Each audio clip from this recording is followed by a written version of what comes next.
Welcome to our live stream of high school sports.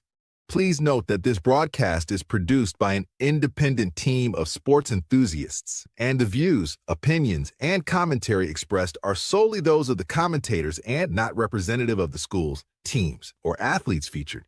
While we strive for accuracy, occasional errors or misstatements may occur. This stream is intended for entertainment and educational purposes only. Thank you for joining us and enjoy the show.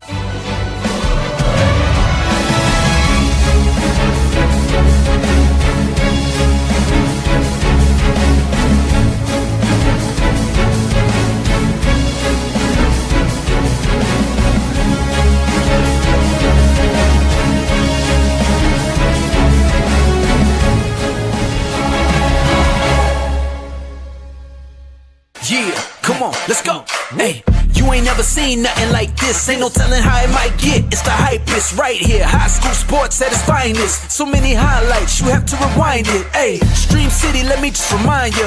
The heart of a lion, a team full of fighters. So many stars on the field, it'll blind you. They're giving everything they got till the time's up. Yeah, legends in the making. History is made. We just getting started. You ain't seen a thing.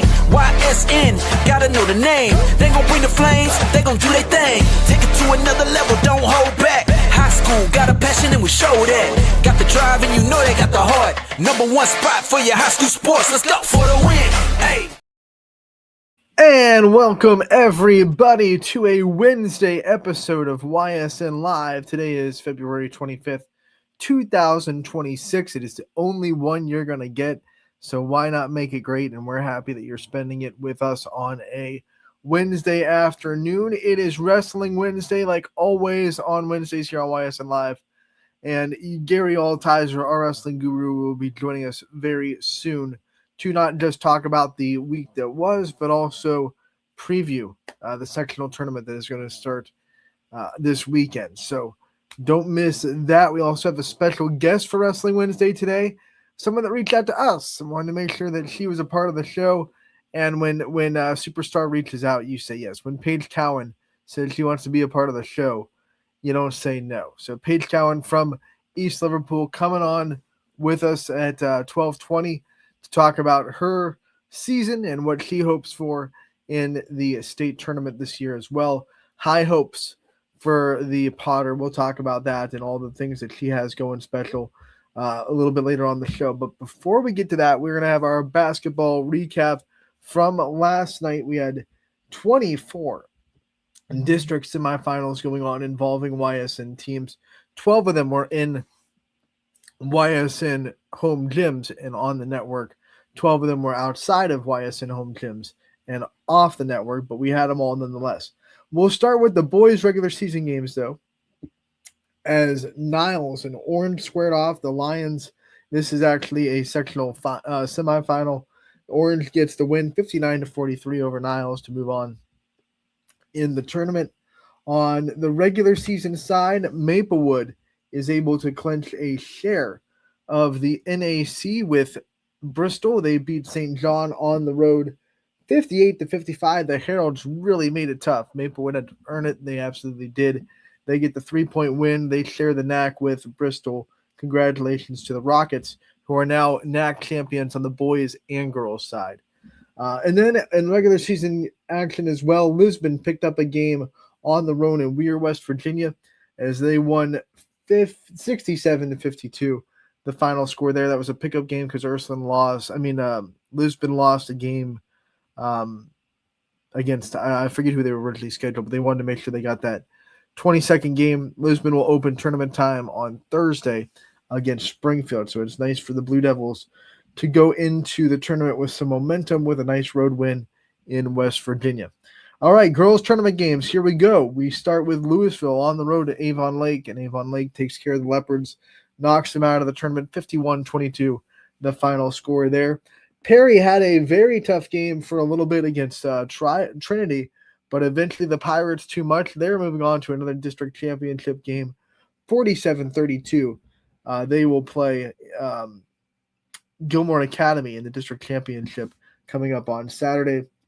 West Branch will be in the same place, as they will be the other district championship in the Lordstown district, as they win over Salem in a defensive struggle, 28-19, the final score. Neither team was giving an inch defensively. It was 23-19 West Branch with about 2:15 to go, and then the Warriors ended the game strong, and they advanced. They passed their rivals. Probably the closest game those two teams have played this year, and definitely Salem put it all on the line defensively, but so did West Branch. They get the win. They will play Streetsboro on Saturday in the district championship game at Lordstown. Niles had to go on the road again after getting the road win in the sectional finals. This time the Dragons, though, unable to conquer Elyria Catholic. 58-23, the final score in that game. The Dragons season is unfortunately over. Come on, you got to scroll for me. There you go. Lakeview goes on the road at Holy Name. It's a close one, but Holy Name, just like in volleyball, just the killer for YSN schools as the Green Wave get the win, 43-40 over Lakeview. A great season for the Bulldogs, just not quite enough to go on the road and get a win in a Holy Name. Hubbard goes on the road to Lutheran East. That is the 8th seed, and they get beat 67-35, the final score there. Edgewood with Lutheran West. We have Lutheran East beating Hubbard. Lutheran West beat Edgewood in an offensive shootout by 2 points, 71-69. Tough one for Edgewood to swallow to end their season for sure. Conneaut was on the road at Laurel. Laurel takes care of business, 73-8, the final score there. We keep going as Poland goes on the road, upsets Berkshire, and gets into the district championship game, 57-45, the final score. Poland beat the 4 seed. They'll play the 5 seed Chippewa at Woodridge High School at 4 o'clock on Saturday for the district championship. So 4 seeds taken care of, 5 seed awaits for the 12-seeded Bulldogs in the district championship. Lake Catholic wins in a heartbreaker for Girard, 51-50, the final score there, as Girard got a home game because of the upset, but maybe Lake Catholic proven to the world not much of an upset. The 21-seeded Lake Catholic, let me see if I remember what their mascot is. I don't. I'm sorry. It's blanking. But they're going to the district championship game on Saturday. Triway also gets a heartbreaker over LeBray, 47-42. The Viking season unfortunately comes to an end in the district semis as Wooster Triway comes into town and gets the win. The Titans are moving on to the district championship. They are the 11th seed.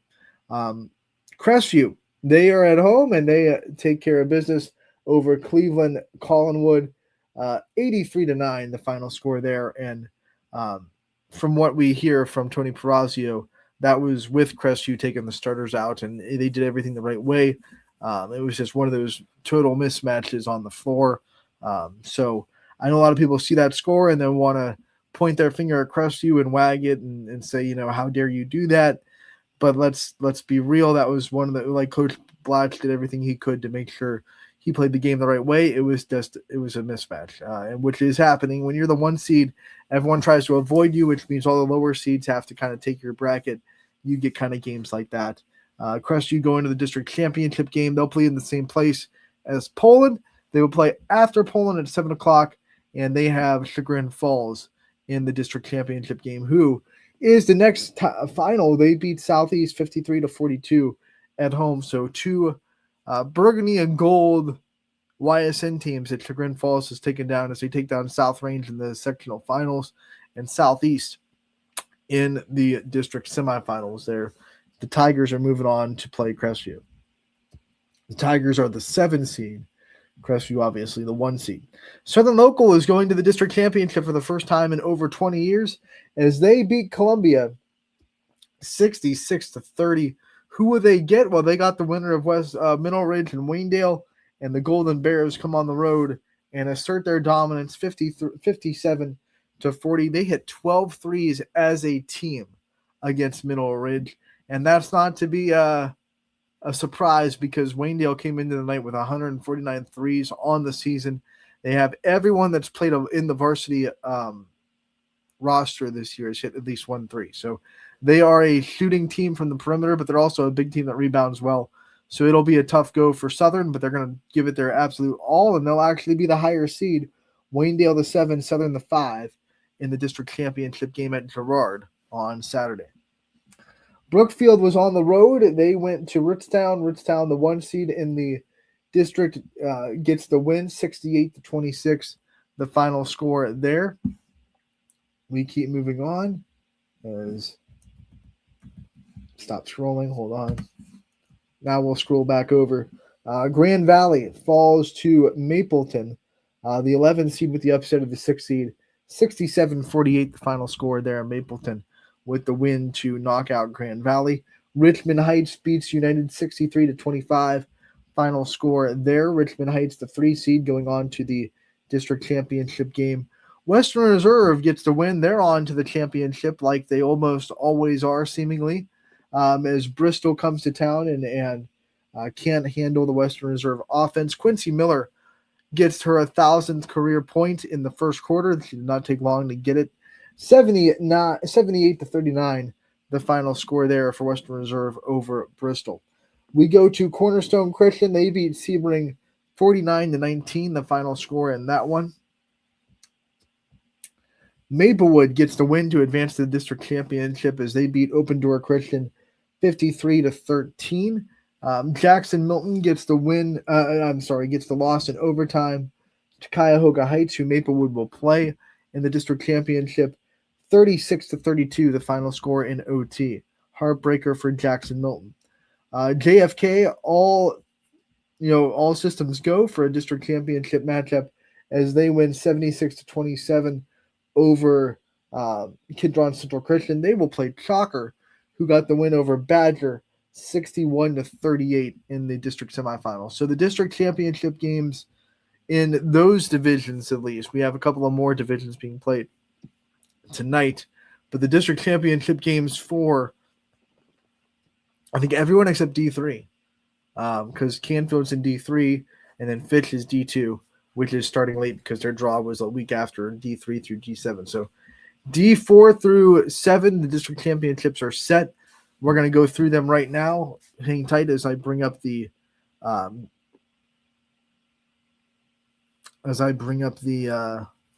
spreadsheet. So the district championship games will look like this. In D7 at Middle Ridge at 12, Warren JFK will play Chalker. That's 2 versus 7. Then at 4 o'clock, Maplewood will play Cuyahoga Heights, both games at Middle Ridge. At Girard High School, Southern will play Wayndale. That's 5 versus 7. They are the 1 o'clock game, so they will play at 1 o'clock at Girard. There will be 2 district championship games at Girard. The other one will be 2 non-YSN teams. Perry will be playing Gilmore Academy at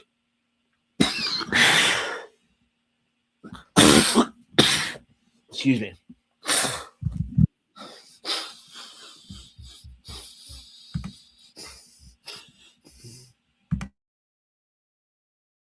Oh, excuse me. Perry will be playing Gilmore Academy at the district championship game at Lordstown. They are the early game at 1. West Branch will play Streetsboro after that. Perry is the 5, Gilmore is the 16. West Branch is the 4, and Streetsboro is the 9. In D7, Western Reserve will play Cornerstone Christian at Smithville High School at 4 o'clock. In Division 5, Poland will play Chippewa, 4 o'clock at Woodridge. Crestview will play Chagrin Falls at 7 in district championship games at Woodridge High School.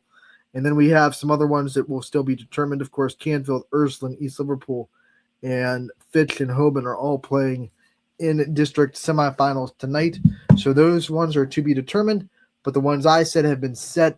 So we want to wish the best of luck to our teams that have moved on to the district championship and a great season to the ones who haven't.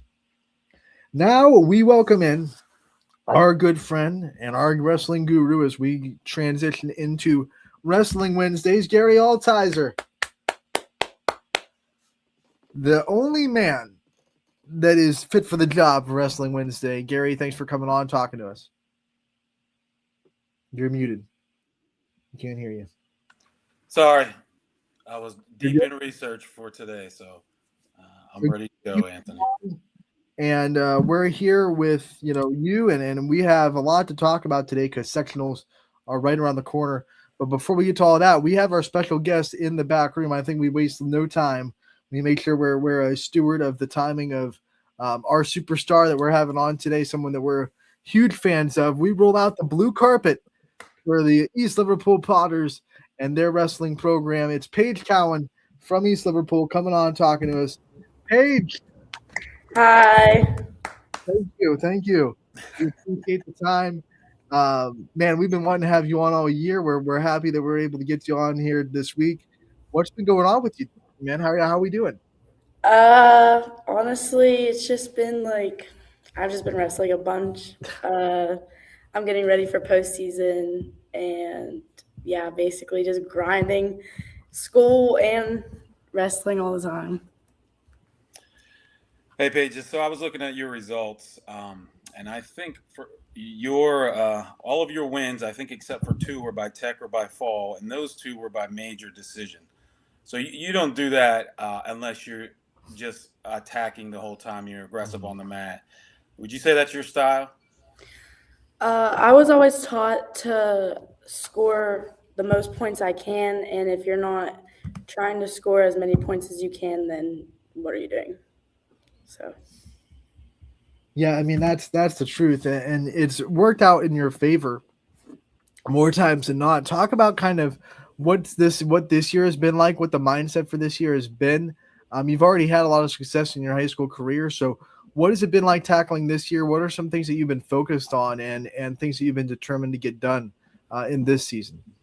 Well, at the beginning of the season, I had Ironman, and I kind of didn't perform to the best of my abilities, even though I went against top-ranked nation, like top-ranked opponents. And I think that kind of just like gave me the momentum to just say everything, like I want everything this year. And I think I let myself stop manifesting what I want in the season and just start like letting like my own path and just trusting my training. And honestly, I'm just coming for it all. And that's all I want. You know what I mean? So your freshman year, you got on the podium. You had a big win in the first match. That takedown you got as time expired. And then last season, you got a big upset in the quarters. You beat an undefeated girl, and I believe you won by double-digit points. And then there was an injury. So you had to default out of the state tournament. I'm sure you're laser focused on one thing in this postseason, but why don't you talk to us about that? What you see, you learned from the past, and what you want to happen here coming up. Yeah. So the injury. Okay, so states is kind of just like I always am so excited for postseason because I think I just always like rise to my like best ability, and I think it's always so fun like coming in as the underdog and being like low ranked and stuff. And I feel like it just makes me wrestle better. My freshman year, I had the number 3 seed first round, and I ended up winning in like a overtime. Or no, I don't even think it was like last 10 seconds of the third period, and I won with a takedown. And then last year, I beat the returning state champ, and it was almost a tech fall. But I ended up spraining my ankle like severely, and I almost tore a ligament. But that was pretty hard on me, especially because I wrestle all year round, and I just had to take like 2 weeks to 3 weeks off after state, which was like really hard. And I think after my quarterfinals match, I think everything kind of just changed in my head, and I was like more prepared, and I'm so excited for this postseason because of that. Because of all that success, I think expectations are on you. How do you kind of balance that with trying to take it one step at a time? During the season, you're taking one meet to one tournament at a time. And then now in the postseason, you still got to, handle business at sectionals and districts before you even get to state. So what's it been like, yes, having those goals and keeping that in the, on your wall, saying this is where I want to be, but also taking it one step, one match at a time as well? I would say like I take everything like Well, like my biggest thing was I used to manifest like so much. Like I would set these crazy goals for myself and then I would just rush my expectations for myself. But according to like everyone else, like I don't really let the sound like affect me.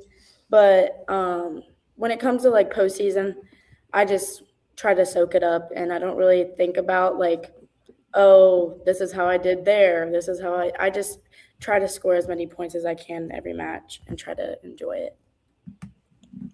So you're at 125 again this year, right? Yes. That's where you were last year. So tell us about your weight cut, if you cut weight at all, what you do to keep yourself, your weight steady. And of course, our favorite question to everybody is, after you weigh in, you step on a scale, you're underweight, you step off. What is your go-to meal? What is the thing that Paige, if you could have anything to be waiting for you, what would it be? So I personally, after my freshman year, the most I'll cut in like a week is like 4 to 5 pounds. At the beginning of the year, I was walking around like the low 30s, and I was like, you know what, like I'm gonna see how I do at 30. And then I kind of throughout the season, our coach, like we condition a lot all season, and my weight just started dropping, and I was like, you know what, like let me see how I go at 25, which I kind of did last year between 20 and 25. So I'm not really cutting weight. I'm enjoying like everything. I eat regular, like I don't know. My dad is a big nutritionist, and I kind of go against what he says sometimes, but I eat good. I eat good. But after I would say after I weigh in, I definitely am a big liquid IV girl. That's all I drink is liquid IV, and then Nutella and Uncrustables are like they do it for me. Boom. Yes. Yeah. What's the food that kind of tempts you the most to go against your dad's nutritionist, Um, guidelines? So actually, it's like an ongoing joke because like I always told everyone if I win states, I'm coming out with a Dorito bag because that's all I eat is Doritos, and I have like a obsession for them, and like everyone knows on my team how much I love Doritos, and I have like Dorito boxers that I wear under my singlet, and it's like a ritual. So Are we yeah, talking like you don't the like Doritos? original flavoring? Are we talking like Cool Ranch? What are we No. doing with the Doritos? OG nacho. OG nacho cheese. Okay. OG. You can't beat it.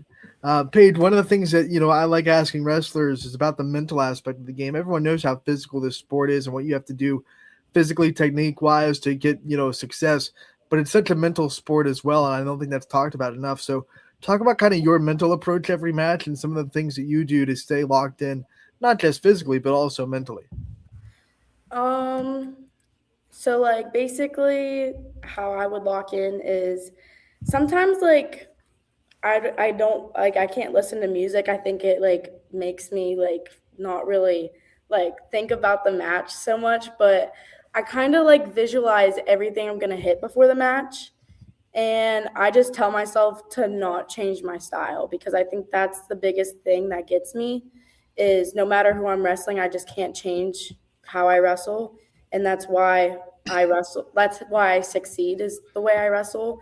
So I just tell myself constant forward pressure and just continue to just hard ride and a bunch of like just score as many takedowns as I possibly can. Okay, Paige, every great wrestler has a great drill partner or partners. Now's your time to give your friends, your teammates, and your coaches a shout out. Who is it that pushes you in the room and what do they bring to the table? So I've had the same drill partner ever since I was in the 6th grade. His name's Kyle Ingram. But other than that, like Kyle pushes me in our high school room a bunch, and so does my other drill partner, Wyatt McCoon.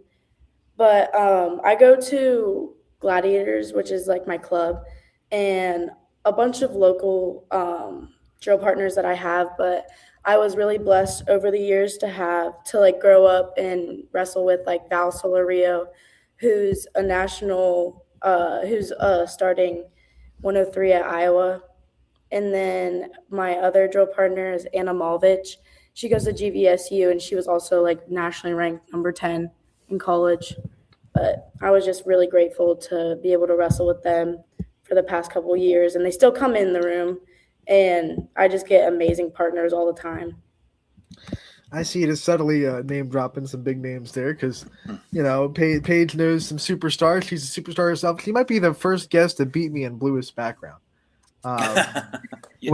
But it's blue for a reason. Obviously, this Potters program is so proud, and they've had so much success on boys and girls. What's it like to kind of look around your wrestling room and see so much talent and so many people that are pushing each other and the people that push you? What's it like to be a part of this East Liverpool program, this East Liverpool school system? It's okay. I would say that you can definitely tell who wants it in the room and who was just happy to be there. You know what I mean? Our new coach who just came in this season, his name's Howie Williams, and he pushes us every day. It's always a challenge, and he always it's just so funny because it's like he makes us wonder if we even want to be there, and I just appreciate that. And he makes it like the struggle and the grind be fun sometimes, but other than that, he helps me a lot. Obviously, just to follow up, and then Gary, you can ask another one, but state championship would mean a lot to you personally, but what would you think it would mean to this program, and what would it mean to you to be able to bring back a state trophy to East Liverpool? Obviously it'd be amazing, and that's all I've been working for my whole high school career. And I would love to be right by Micaiah with a state title, and I think she'd appreciate it as well. And I think that's just something we've always wanted and dreamed together to have. So you said you wrestle year round. You dive in headfirst in this sport. You probably know better than anybody the growth in girls wrestling, not only locally or in Ohio. I'm sure you've been to other states. Tell us how do you see it progressing? Have your matches gotten tougher? Has the competition gotten better? What is it that you see out of the sport and how it's growing?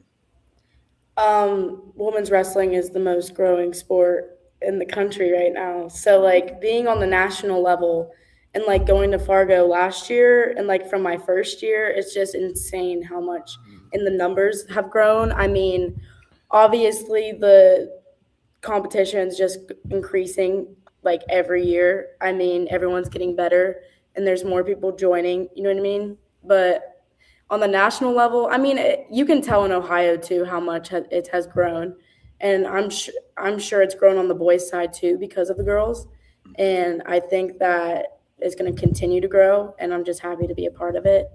Whenever it's like slowly going up, but it's growing everywhere, all over the country. You wrestle so much, and a lot of people from outside would be like, "Man, how doesn't she?" gas out with how much she wrestles. Have you ever had one moment in your career where you were like, this is too much, I'm wrestling too much, I need a break? And if so, what did you kind of do to get past that moment and get back into diving in first in the sport? I started wrestling when I was like in the 5th grade. So I felt as like a young girl that like I started late, and I think from me, like going to double practices every day in the summer and every day in season, I would go from 2 to 3 practices like every day and always wrestling every weekend. I mean, yeah, it did. Like there was points where, yeah, you're going to get burnt out. But honestly, it's just, do you want it bad enough? And like people aren't taking days off. So I kind of had that mindset, and I don't think like, I mean, yeah, I'll give myself breaks sometimes, like when it comes to like, oh, maybe I need like a rest day from club or something. But other than that, like, I don't think I've ever really got like burnt out, but it's like, I don't know. So you said a couple of your partners, they're on the boys team with you. You obviously wrestle a lot of boys and girls. Do you approach it differently? Do you go into a match thinking if you have to wrestle a guy versus a girl, do you go into it with a different mindset, or it's the same no matter who's in front of you? I think it's the same no matter who's in front of me. I mean, if I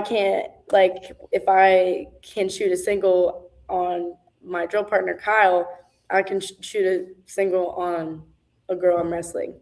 Or like I kind of like honestly, it gives me a little bit of like, oh, like I can take anybody down because it's like my drill partners are like so like I don't know.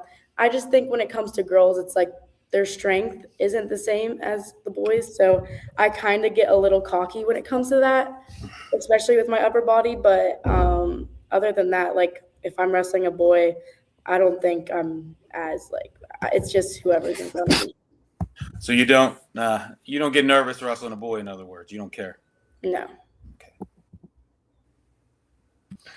My final question for you is about things that you're interested in outside of wrestling. What are do you have any other school activities that you're in or clubs or what else do you kind of get into that's not wrestling? How do you kind of keep yourself as a well-rounded person?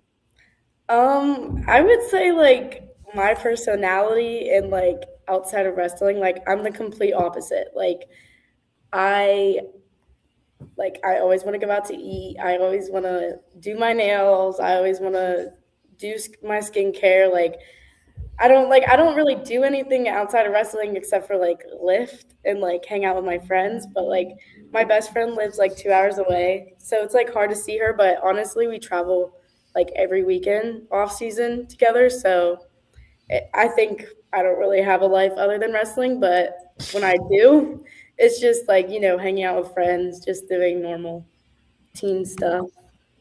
You got any superstitions? Wrestlers are superstitious. They like if something worked once, you'll see them doing it over and over. You got any of those? The Dorito boxers, right? I mean, Yeah. that's gonna be. Yeah, those help a lot.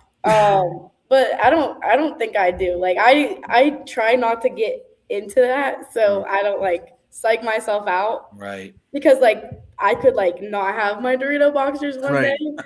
And then because it was my Dorito socks for a while. I love it. Honestly, like I have to have my shoes a certain way. Mm. So like I flip like the tongue of the shoe and like I have so it kind of like flips down. I don't know. That's just like my thing. That's what I do. I'm sure that's like a comfort thing more than a superstition thing, right? It's like, hey, this is like something that I do because it feels good, or I do because it like gets me into that spot that I need to be. You would think, but like I have like it doesn't support my ankles at all, which like don't really matter anymore. But people would be like, "You're gonna hurt your ankle again," but it's like, We're fine.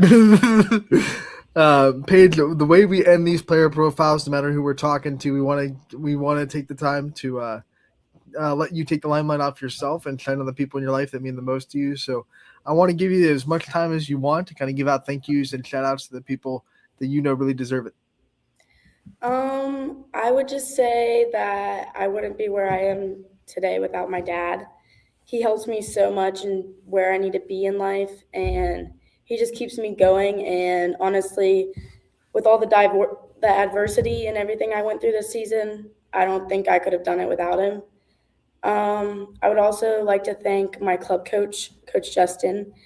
He's been there for me through thick and thin, and he's taught me everything I know today. And I just want to thank my family in general. Like they're my biggest support system. They always show up for me. My Nana, my mom, everyone. I have a really big family because it's like mixed, and I just like my little brothers, I'm just so happy I can be a big role model to them. And I'm just so thankful for everyone that I have. And like my grandpa, he always shows up no matter what. I don't think he's missed a tournament my whole high school career. And he loves it. And I just am happy that I can do it all for them. Paige, we want to thank you so much for coming on, talking to us. We've been looking forward to this interview for a while. Man, we are so proud of everything you've already done. We know you're going to do great things in the tournament, and we can't wait to see everything you do. We'll be there throughout the way, and good luck, and we hope to see you again real soon. Thank you so much, guys. Thanks, Paige. Paige Cowan from East Liverpool. Gary, I mean, we talked about it. This is someone that has like a huge chance to do something special in state. You believe it. I believe it. When you're talking about those kind of wrestlers that you know are going to in this tournament time with that kind of expectation, that just makes you excited for the area, right? Oh, for sure. It definitely gets me excited. Just hearing about the postseason, especially from somebody as experienced as she is.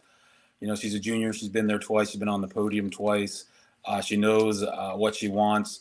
It should be familiar territory to her.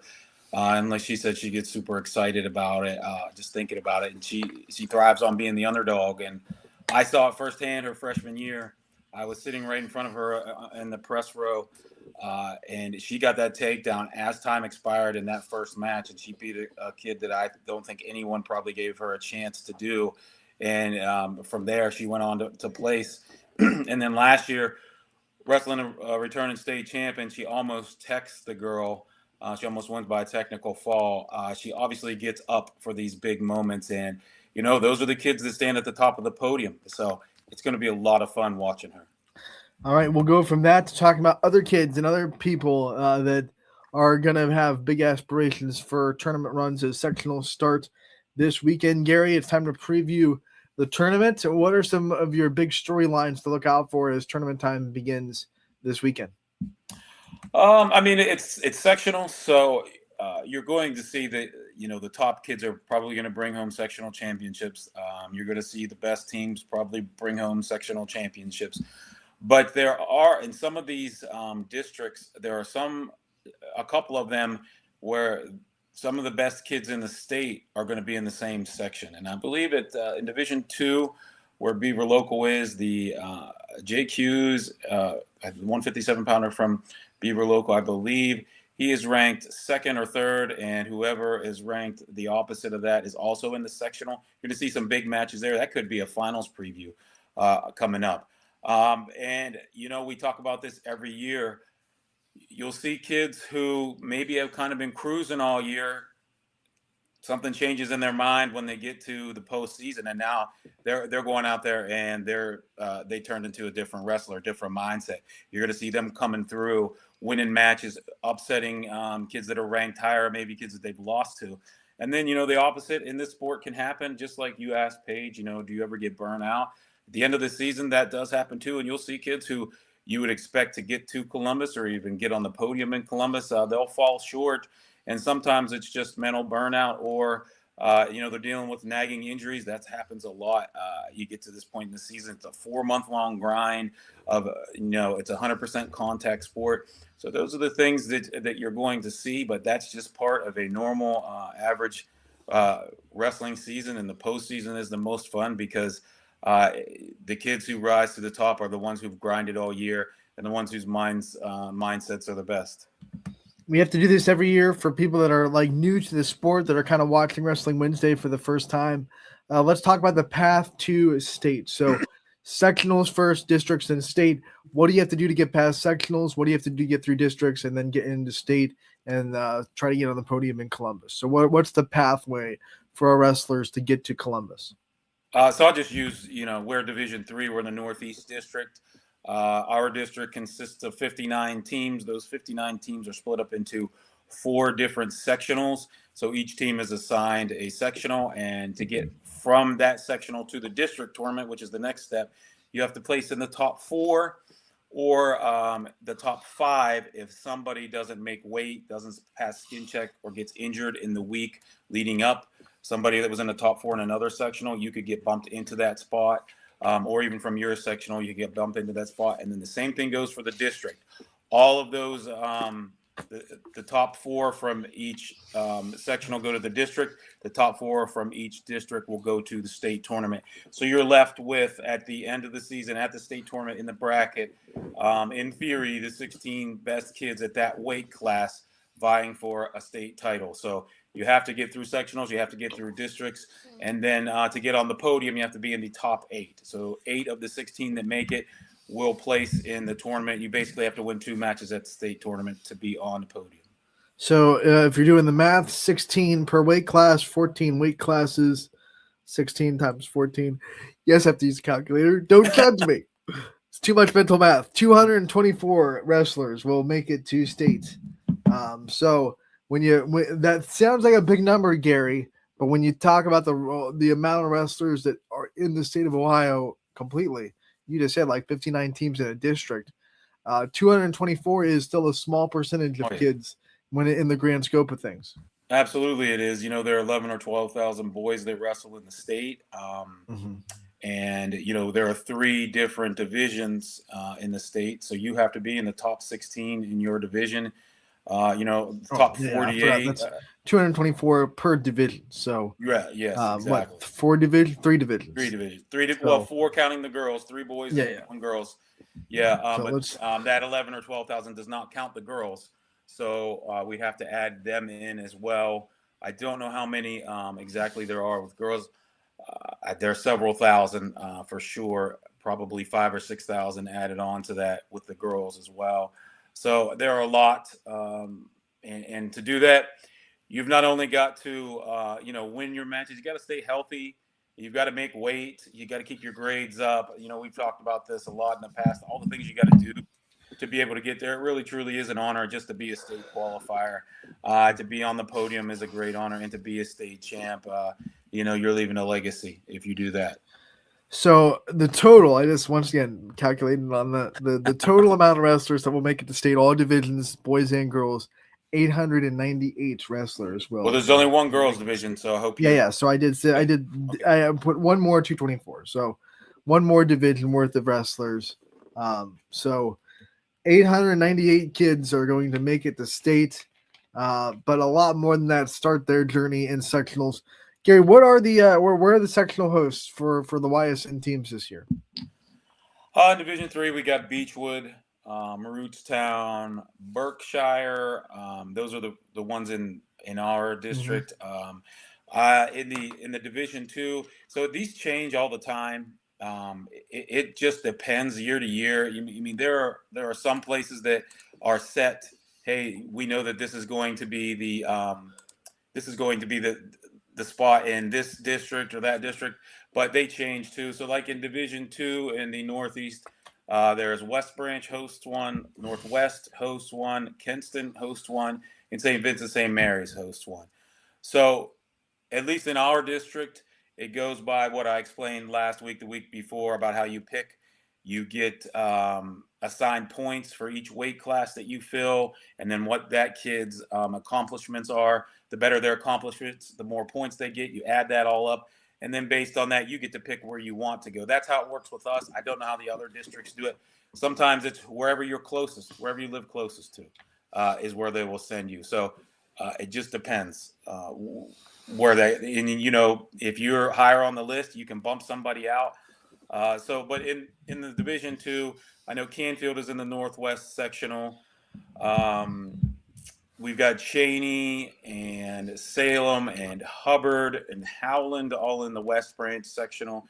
Perry's in the Kinston sectional, as is Edgewood and Orange. And then in St. Vincent St. Mary's, I don't know if there are any. Hoban is there, Jefferson area. I think those are the two from the YSM family. So, each division has 4 districts, and each district has 4 sectionals. So it could be one of any of 16 places in any of those divisions. And like we have said before, we would love to preview the matchups, but they won't be out until really like right before the sectional starts. Yeah. We can't preview who's wrestling who at this point, although we would love to. But next week when we come back, we'll be able to recap sectionals and talk about who's moving on to districts. Gary, I know your time is limited, so we'll run the spark and then be able to get you out of here. Our great sponsor, Dickey Electric. They are everything electrical, and you can find them at DickeyElectric.com, and they sponsor our best way to end the show, right? It's Joe Dickey Electric. What's your spark?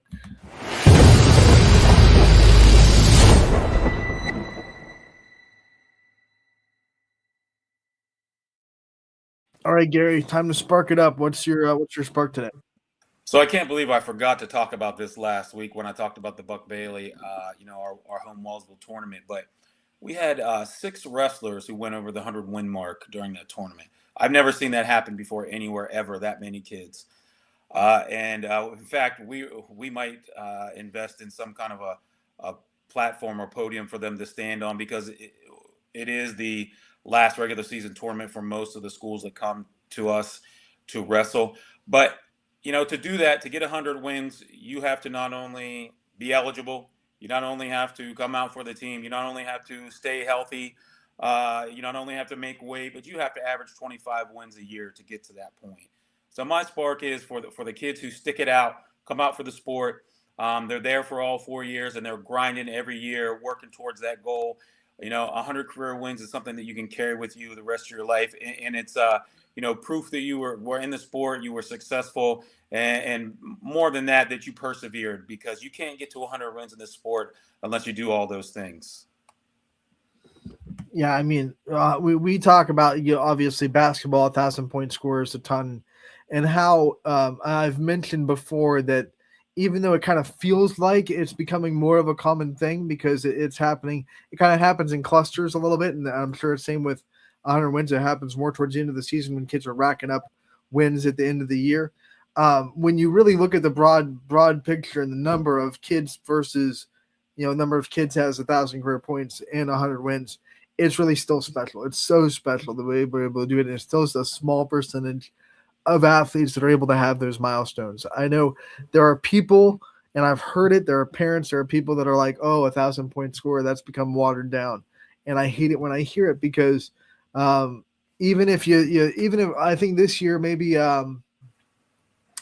like 18 or 20 basketball players have had 1,000 career points this year. That's 20 out of thousands of kids that we cover on YSN. And it's the same for wrestling. We've seen maybe, 30, would you say 30-ish kids this year get 100 career wins in the YSN coverage? Right. That's a number pulled out of the head. 30. That's why I said 30-ish.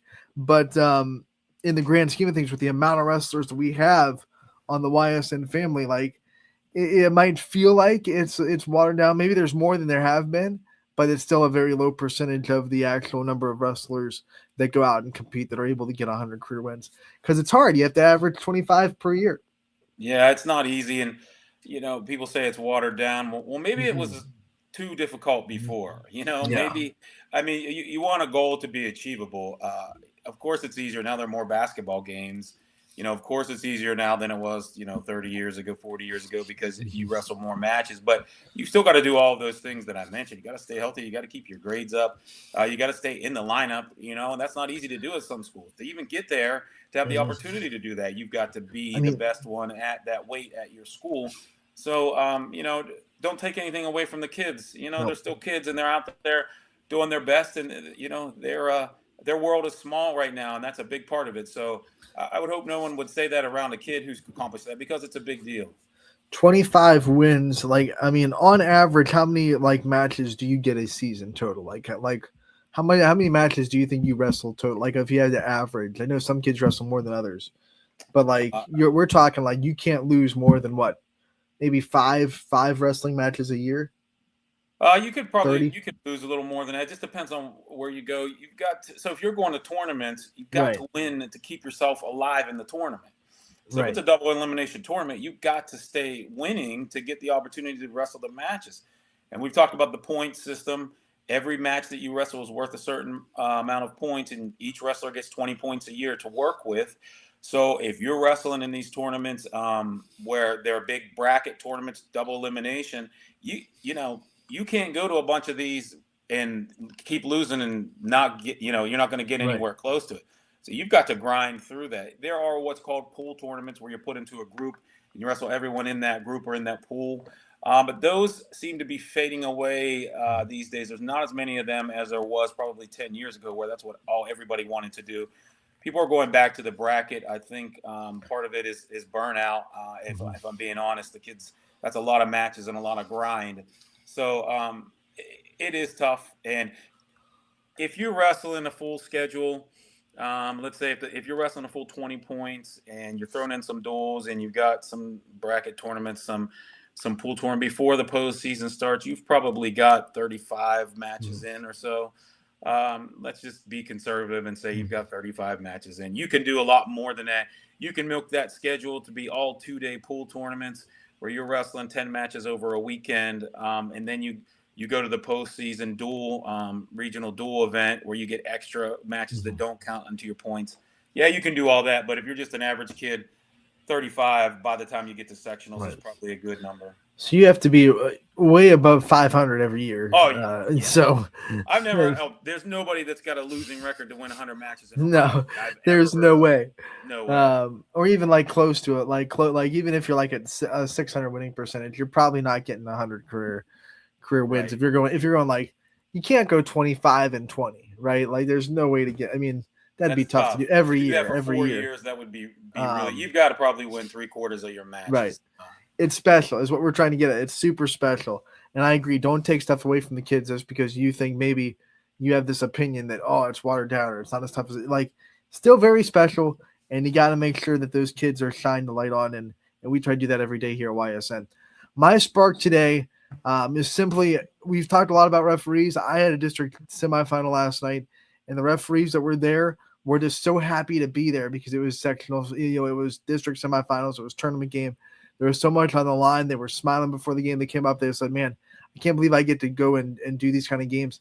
I know it's tough being a referee nowadays, but I love it when I see the refs that haven't let it get to them and still find joy in doing the sport and joy in the fact that they were hand-selected to do a tournament game.